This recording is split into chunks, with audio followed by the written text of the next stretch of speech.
Rescue teams are literally going inch by inch throughout this debris, sawing, shoveling, moving whatever they can out of the way. They are looking for evidence here. They are also looking for missing people. Families of 40 different individuals have reported their loved ones as missing. Right now, we have been told that the death toll is at 20 people dead, and you have close to 60 people injured. Half of those injured people in hospital. As we watch today, as these crews just keep working, keep pressing on. They're pulling out bits of fragments left over from missiles, trying to collect evidence. The general prosecutor for Ukraine, she was here this morning. She told us that they believe this could potentially be a crime against humanity.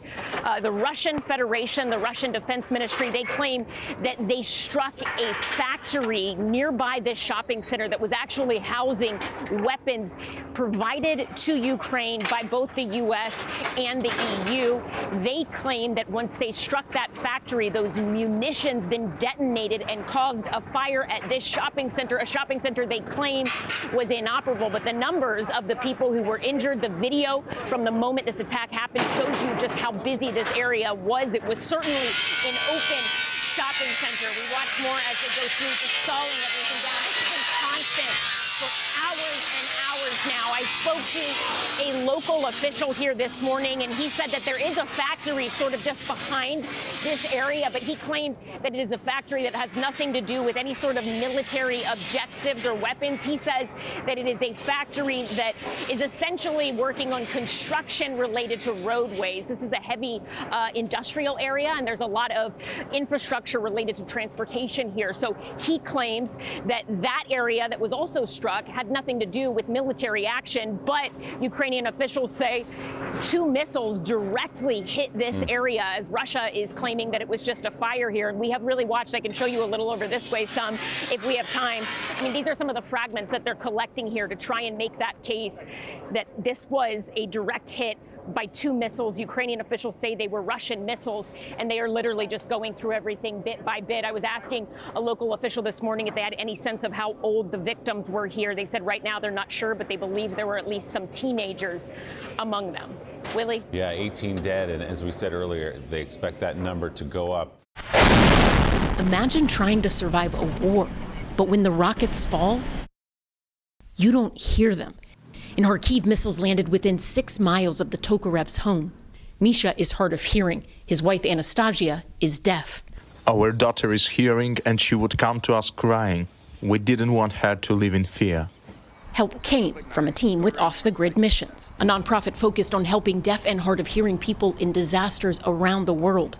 Everyone who works with them is deaf, hard of hearing, or in the case of many translators, CODAs, children of deaf adults. Angela Maria Nardillo is the founder. Artis and Emils are part of her team. They didn't have a vehicle to get out, so we went there and got them out. For those who are deaf or hard of hearing, the challenges of life in a war-torn country are multifaceted. They don't hear the yells to go, or if they're told to go, they know if they go there and there's gunfire, they're not going to hear, and they're going to be the first one targets. Off-the-grid teams are constantly delivering resources for those who stay. This is our lights, our solar lights. Bomb shelters, a vital refuge for so many Ukrainians, are usually dark. People don't see deaf people. They don't know that when the lights go out, then communication is lost for deaf people. We rely on light. We rely on each other a lot. But with off-the-grid missions on the ground, deaf people are not only seen, they have friends determined to help them live even in the worst circumstances. Ellison Barber, NBC News, Kyiv, Ukraine. I say it's hard to know the exact death toll in this war, but one thing is for sure, it continues to grow. This collection of burned out tanks, Russian military vehicles, it's constantly getting new additions. This is new, so is this one here. Some 200 Ukrainian soldiers are said to be dying every single day right now, and Ukrainian officials, they're warning they are outgunned on the eastern front lines. They say that they need more advanced weapons than what they currently have and what they're currently expected to get from the West. A senior aide to President Zelensky told the BBC that Ukrainian forces need some 300 rocket launch systems in order to match Russian power on the eastern front. In Mariupol, that city there, fresh water is difficult to access. The UK's Ministry of Defense is warning that they are at risk of a major cholera outbreak. In ports, there's some 23 million tons of grain still stuck along the Black Sea because of a Russian blockade. Today, we were able to speak to some bakers, some farmers, some business owners here in Kyiv. Their stories were gut-wrenching.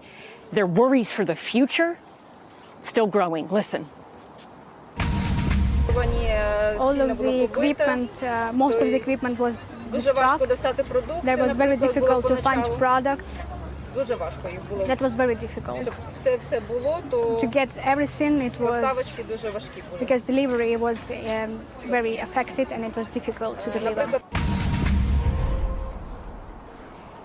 It's easy to get bogged down in numbers and military terms when you're covering a war, but war is about people. I mean, these are the boots, presumably, of a Russian soldier who is no longer alive. That woman you heard from, she's a reminder that, again, everything happening in Ukraine, it's impacting so many innocent people. We met another woman at the market down from here, just down the road from here. She was selling dried fruit and nuts underneath a tent that was just riddled with bullet holes. She was from Bucha, and her village was violently attacked by Russian forces. He actually saw it firsthand. He visited a refugee center in Poland yesterday. What did he see?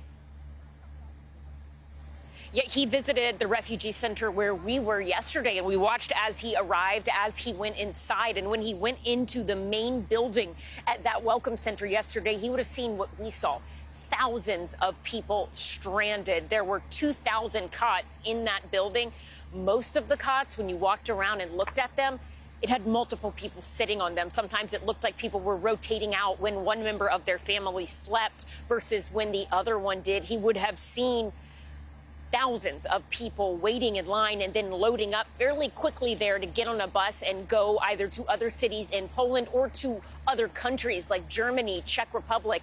He also, I believe, spoke with a number of refugees there, and he would have heard stories like we've heard, stories of resilience, stories of heartbreak, stories of uncertainty, stories like Lubov, who's a woman who is in her 60s, and she had fled Ukraine all by herself. Listen.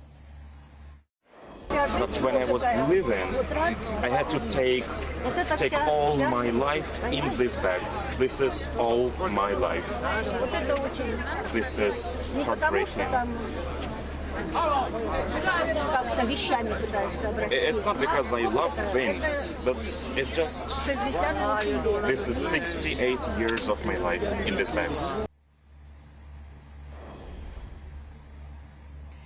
Her name, by the way, Lubov, it means love in Ukrainian. Molly mentioned the amount of people who are kind of trying to stay inside Ukraine. They're internally displaced, but they're trying to wait it out. As we've been at this refugee welcome center, if you will, you can see all of the tents. They're actually heated, and a lot of people are able to sit in cots, have food, stay inside, get warm. But we've spoken to some people here today who told us they left now because they were trying to really wait until the very last minute. They did not want to go, but then as they talked to their family members, friends outside of Ukraine, they convinced them to take their children and come somewhere safe to Poland until they can go back. There is a lot of food here, a lot of help.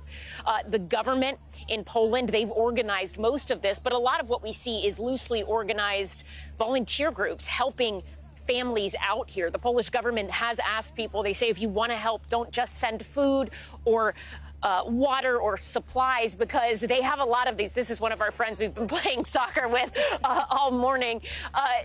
They say don't just rush and send things in, to try to find organized groups, volunteer aids, and send money that way, because they are trying at this point to not just have an immediate influx of things, but kind of have a more organized, structured approach to where things go from here.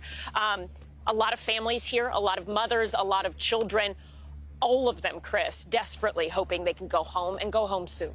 Chris? Amid that desperation, it is joyful to see a child who is smiling and at least having a little fun. I'll let you go back and play a little more soccer. Ellison, thank you so much, seriously, for all you're doing there. Good morning, Willie. The U.S. State Department says they are in touch with Ukrainian authorities, the International Red Cross, and the families of the missing, but not the Russian Federation.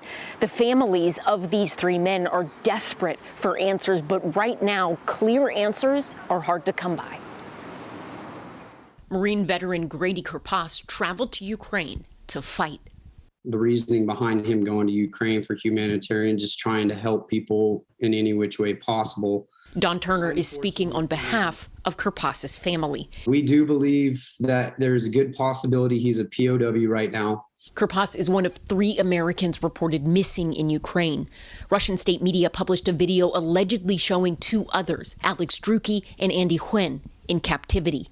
The U.S. State Department says they are aware of the videos but can't comment on them. From Kharkiv to Mariupol, the fight for control of eastern Ukraine has been a bruising one. But it's a fight Ukrainians refuse to abandon, no matter the cost.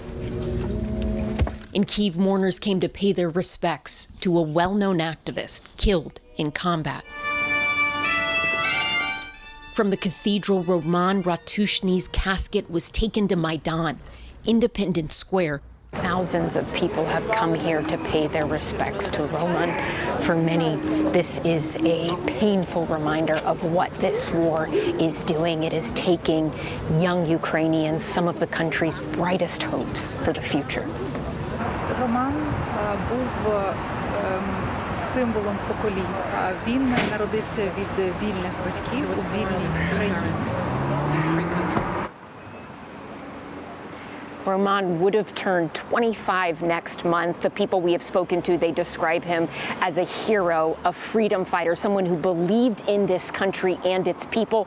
But Willie, he also had simpler, equally important titles. He was a son and a dear friend to many. Willie? Ellison Barber in Irpin, Ukraine for us this morning. Ellison, thank you.